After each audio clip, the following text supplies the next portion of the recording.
morning, everyone. Welcome to the regularly scheduled meeting of the Board of Public Works for today, Monday, May 13th, 2019. Commissioner Garcia, Cabello, James, Davis, and Caloza are present. President James, we do have a quorum. May we start with Bureau introductions, please, starting with Bureau of Engineering. Good morning. I'm with Bureau of Engineering, Bert Muckelbust. John Huang with LA Sanitation. Good morning, Victor Tercios, Bureau of Street Lighting. Good morning, John Saponi, Streets LA. Good morning, Brett McReynolds, Bureau of Contract Administration. Good morning, Ted Jordan, Public Works General Counsel. Fernando Campos, Executive Officer. President James, we do not have any speaker cards under general public comment. We also do not have any commentary under the Neighborhood Council comment section. No speaker cards received on any of the items for today's agenda as well. Okay, then we'll close general public comment as well as Neighborhood Council category of commentary. Is there a second to my motion that we approve the meeting minutes from Wednesday, April 3rd, 2019 by Commissioner Cabello? Any objection? Without objection, we will do that. Agenda item number 1, Council District 13, budget increase for the Descanso Drive at West Sunset Boulevard Street Reconstruction Project and Parking Lot Lease Extension. Recommending that the Board authorize $375,000 in additional contingency and approve a revised construction budget of $3,718,773 for West Sunset Boulevard Street Reconstruction Project, and authorize the city engineer to extend the lease of parking on the real estate property located at 3100 West Sunset Boulevard, Los Angeles 90026, also known as assessor parcel number 5426-016-008, by an additional 3 months as required for the completion of the property. Mr. Chen, how are you, sir? Good morning. I'm Steve Chen, Bureau of Engineering, and I'm here to request authority to add $375,000 in additional contingency and approve a revised construction budget to $3.718,773, and also to authorize to extend the lease of a parking lot that is needed for the duration of the construction to complete the construction. So this project, to give you a little bit of background, it's currently in construction, and it's located on Descanso Drive between Larissa and Robinson Street. Prior to construction, the tree roots were really large and uplifted the street to make it almost impassable. So this project was to reconstruct the street, and this is in a hillside area, so it's a very challenging project. And in order to reconstruct the street, we have to basically remove the entire street to reconstruct it. And in doing so, it requires, basically, it eliminates access to people's homes. And so therefore, we need to get a parking lot lease to substitute for their parking so they can at least park nearby their home. And basically what this request is to, we have a lease currently that they're using, but the construction has extended due to additional work that we need to complete on the project. And so as a result, we need to extend the lease by additional 3 months. We actually are only asking for 2 months with an additional 1 month option in case we need to, for contingency, but 3 months for total. And that's basically the request, is to pay for the additional lease. And also the funding is also not only to cover the lease, but other items in the project would be part of that $375,000 additional funding. Thank you, Mr. Chen. Commissioner Cabello. Thank you, President James. Mr. Chen, I'm quite familiar with this project, okay, having started my city career with CD13 and then recently visiting the construction site with the CD13 district director, and the need for this was way overdue, and I understand the need for the lot as well. Your justification for the extension of the lease for the lot is, according to the board report, that LAFD had requested that the roadway be widened an additional 2 feet to allow accessibility for the fire trucks. Why at this point did they request this, and why not earlier? Right. So actually, in the beginning stages of the project, we did actually. So basically, the current roadway, going back. It's a hillside area. There's two. You're familiar with. There's two 18-foot wide roadways, one upper and one lower. And so, from a planning and Bureau Engineering standpoint, we discussed the roadway widths, and it was acceptable. I mean, we did talk about making a wider roadway, but due to pressures from the community of having to have a wider median between the two roadways, I guess I sort of settled on 18 feet. And then in construction, we still were able to stick with 18 feet, but there was a lot of restrictions with parking. And so the fire department was like, we met with them multiple times on site and tried to arrange it so we wouldn't have to do any additional widening. But in the end, we figured it was probably just a better solution, and just for safety purposes, to just widen the additional roadway at the expense of having a narrow median to make it a 20-foot wide roadway in the interest of safety. So that was a decision that we made, and yeah.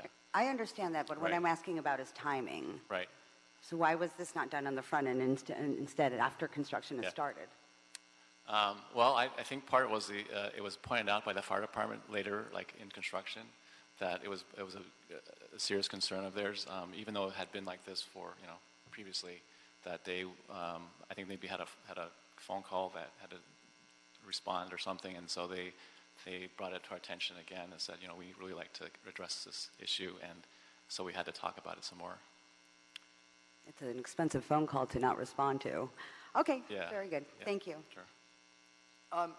Steve, anything additional that, we've had kind of, we had the $200,000 increase and the $50,000 Right, yeah. increase, and now this one.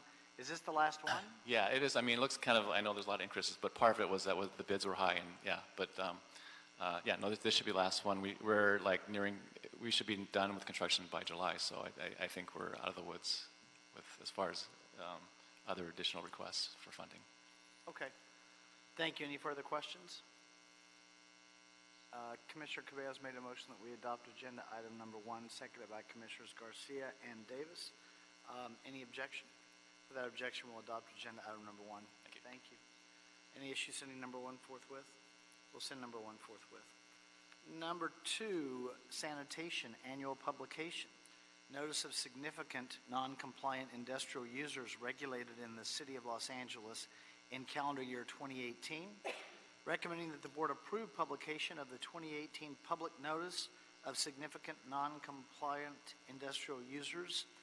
And secondly, instruct LA Sanitation and Environment to publish the 2018 public notice of significant non-compliant industrial users in a newspaper of general circulation that provides meaningful public notice within the jurisdiction served by the City of Los Angeles. Manik Mohandas, hi. Good morning. I am Manik Mohandas with Industrial Waste Management Division's pre-treatment program that regulates the discharge of industrial wastewater to the city's sewer system. Federal regulations require that sanitation publish the list of significant non-compliant industrial users every year in the local newspaper to inform the general public.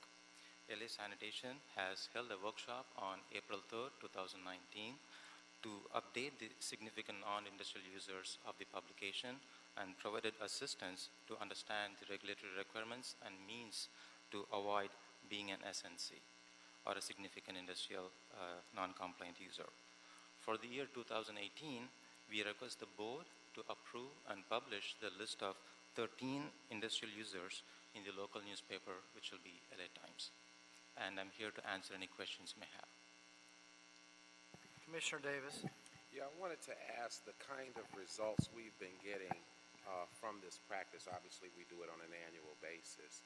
What are the benefits that we've received by doing the appropriate notification about these non-compliant companies?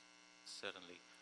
It provides notice to the general public as to be aware of the environmental issues that's happening in the neighborhood. Second is that it acts as an enforcement tool. By this way, we can have the industrial users comply with the local and the federal regulations that we have. And the permittees to be aware of such regulations.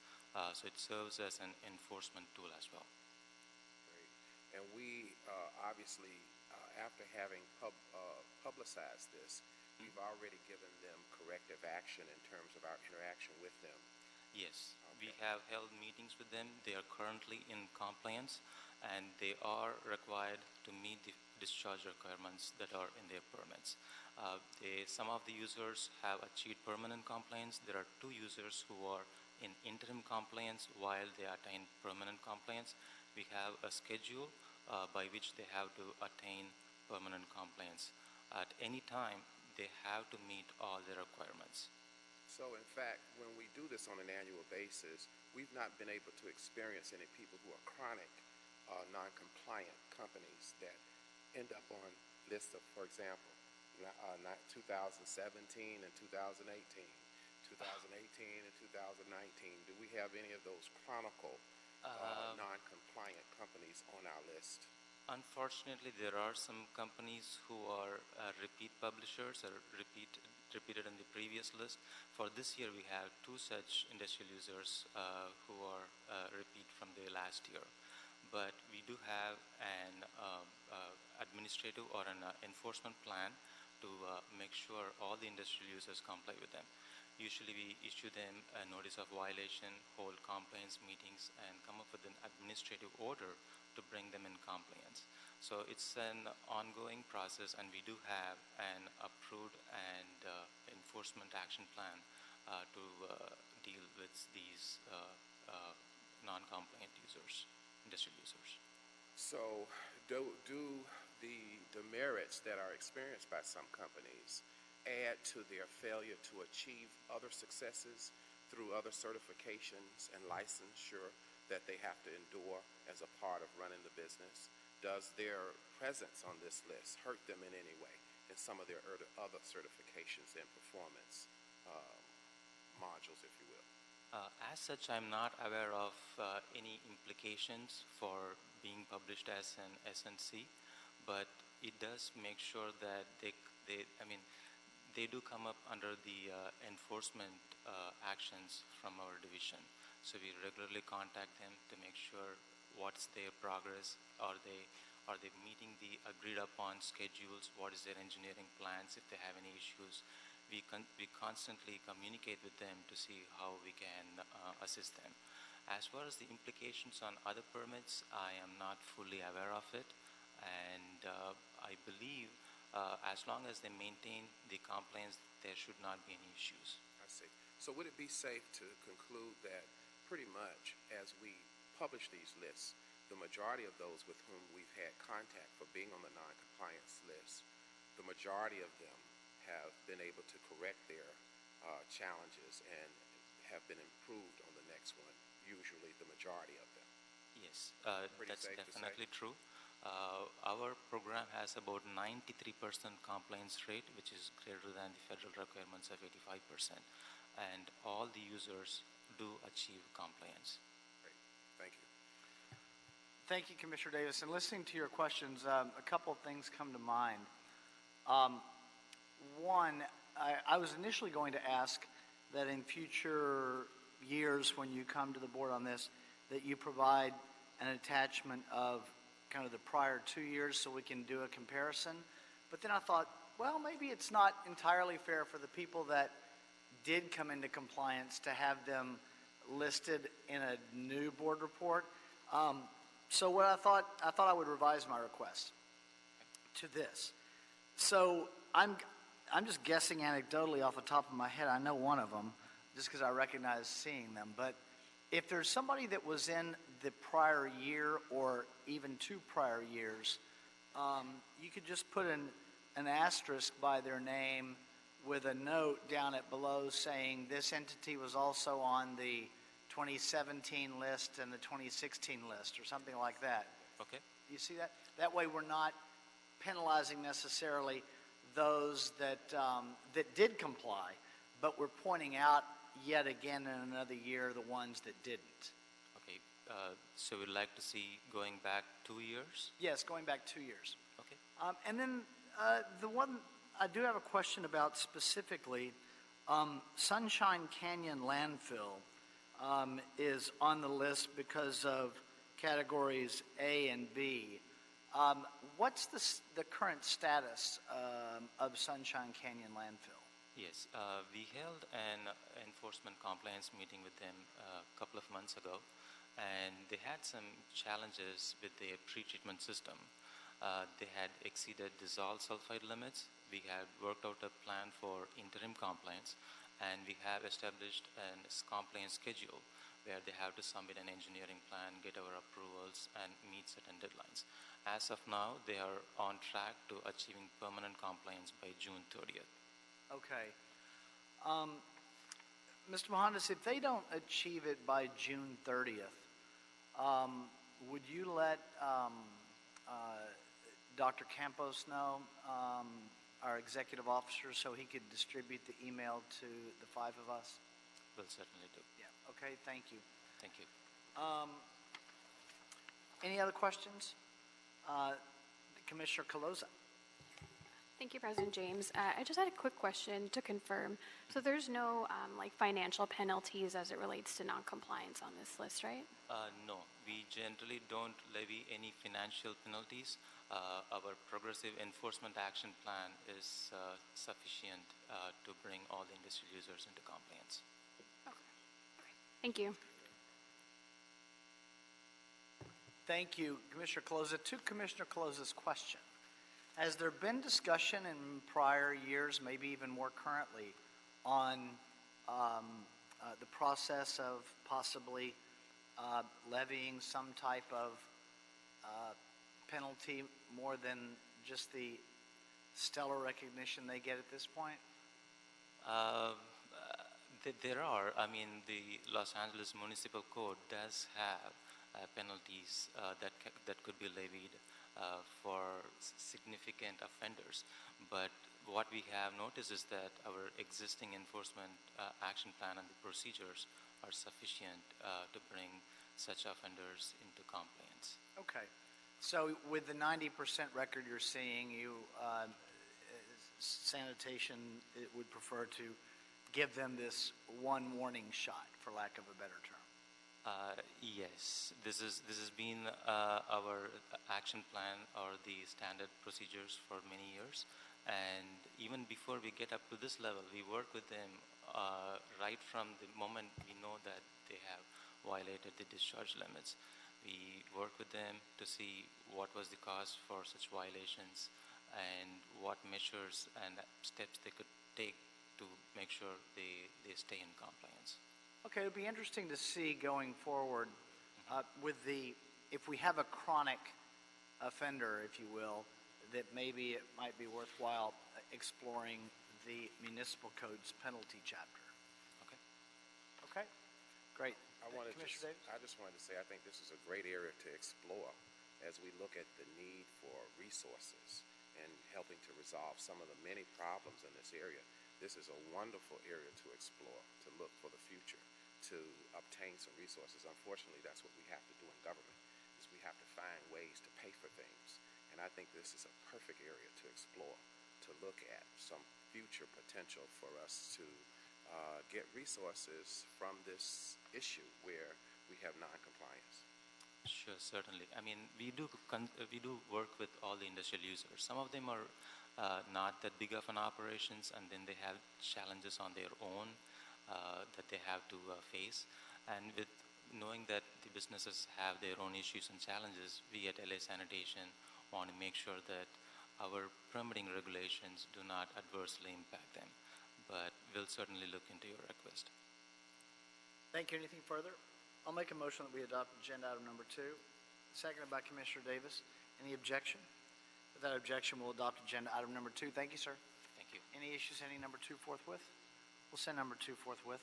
Agenda item number 3, Council Districts 1, 4, and 13, contract acceptance, secondary sewer renewal program, P21A Los Feliz Boulevard and Revere Avenue, P21B Glendale Boulevard and Rowena Avenue, and P21C Los Feliz Boulevard and the 5 Freeway.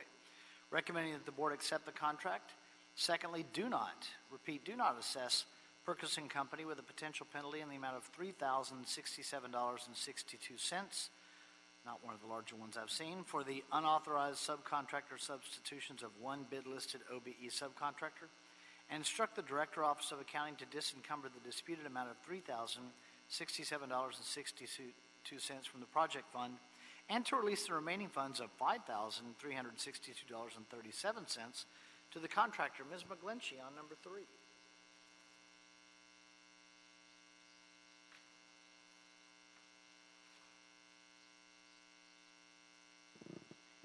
Good morning. Last year, you had challenged me to train and mentor new staff. So this morning I have Angelica De Vera here to present the staff report. Good morning, Angelica De Vera, Bureau of Contract Administration.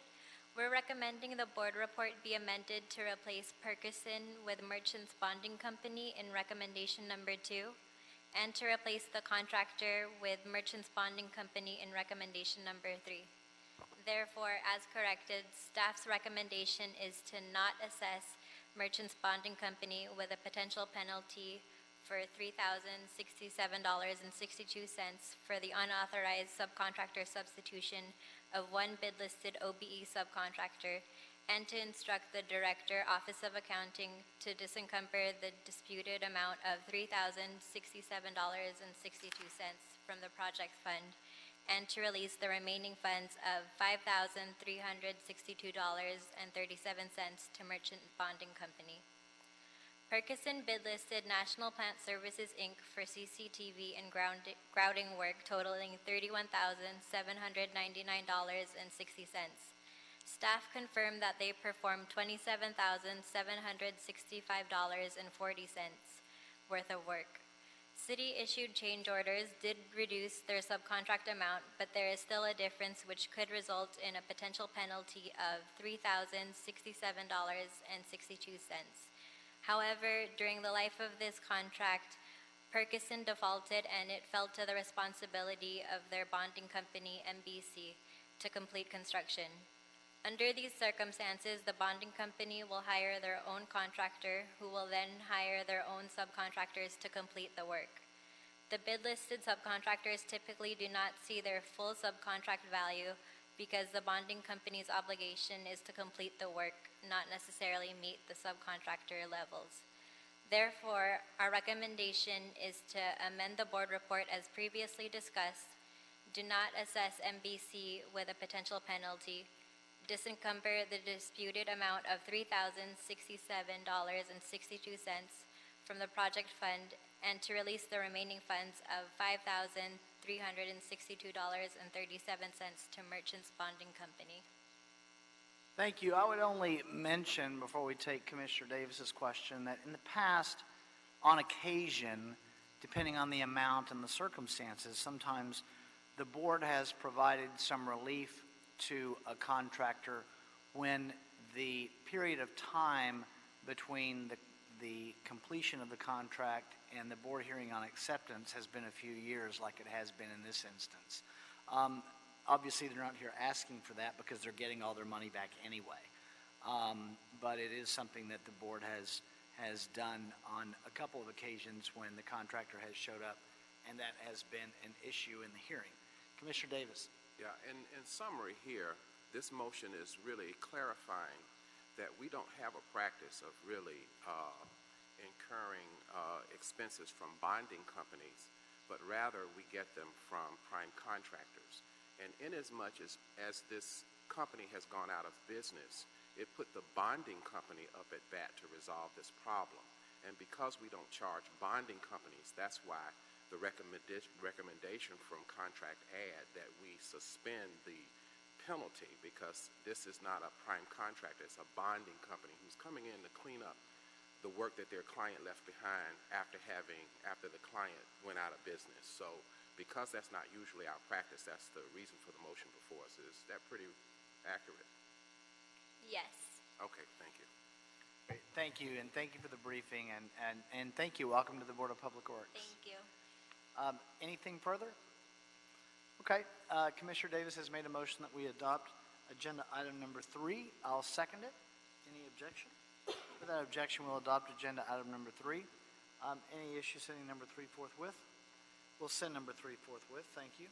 Mr. President, for the record, that one is a request to adopt that report as amended to reflect Merchants Bonding Company on recommendation number 1 and 2, and also update the disputed amount to $5,362.37, and then all that money being returned back to Merchants Bonding Company. Oh, I thought you told me we didn't have any wrinkles.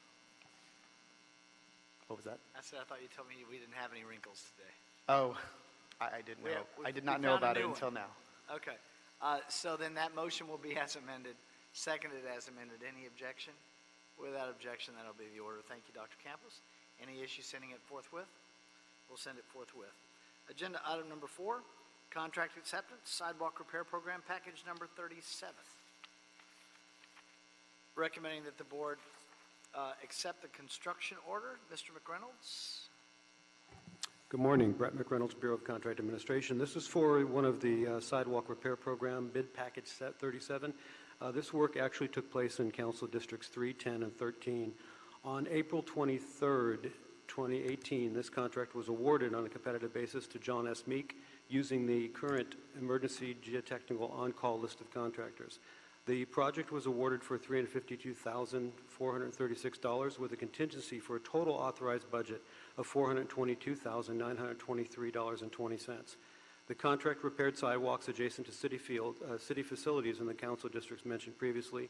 Work included sidewalks, curb ramp, tree root pruning, and utility relocations. One change order was issued, bringing the total cost of the project to $398,329.20, which is 5.82% below the authorized budget. However, change order amounts exceeded 5% due to added work scope primarily at access ramps.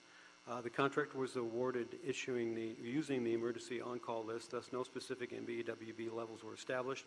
However, the contractor has complied with all EEO and labor compliance requirements in the contract, and work was completed October 31st, 2018. There are no unresolved property complaints or disputes, so we're requesting approval. Any questions on number 4? I don't have any questions on number 4. I'll make a motion on number 4, seconded by Commissioner Davis and Commissioner Garcia. Any objection? Without objection, we'll adopt agenda item number 4. Thank you, Mr. McReynolds. Any issue sending it forthwith? We will send number 4 forthwith. Agenda item number 5, Council District 15, a contract award secondary sewer renewal program T07 Avalon Boulevard and Lomita Boulevard.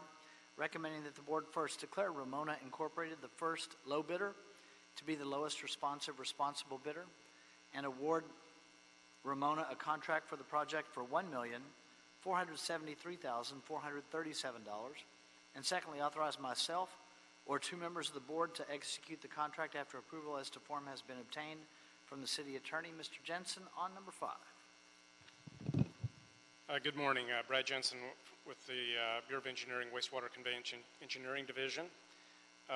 The SSRP T07 project will consist of removing and replacing or rehabilitating approximately 2.1 reach miles of 6, 8, 10, 12, and 12-inch diameter sewer lines. The scope of this project also includes adding and modifying sewer structures and all associated work. The project is in the harbor area, generally bounded by Sepulveda Boulevard to the north, Eubank Avenue to the east, West Anaheim Street to the south, and South Normandy Avenue to the west. The bids for this project were received on March 13th, and we received 3 bids. Ramona submitted the lowest bid, which is 21.57% above the city engineer's estimate. This project includes several short repairs to the existing sewer pipes, and these short repairs are typically costlier to the contractor to perform, and is reflected in the unit price that he bid to perform this work. Based upon the range of bids that were submitted for this project, staff believes that the bids are reasonable. The project includes the local business preference, and Bureau of Contract Administration verified that the first low bidder, Ramona, is a certified local business enterprise. The project includes the business inclusion program. An OCC, based upon a review of the documents submitted by Ramona, determined that they have complied with the business inclusion program outreach requirements of the bid.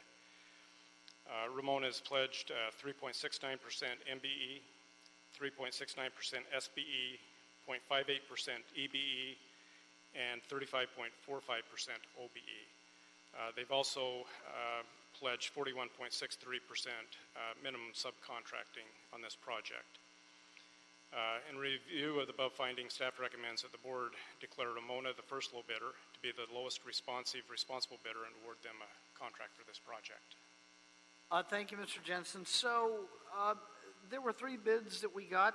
The low bid's 21.5% high. Yes. That's over the 15% threshold. So was our city engineer estimate low, Or what happened on this that we went anywhere from 21% high to 72% high?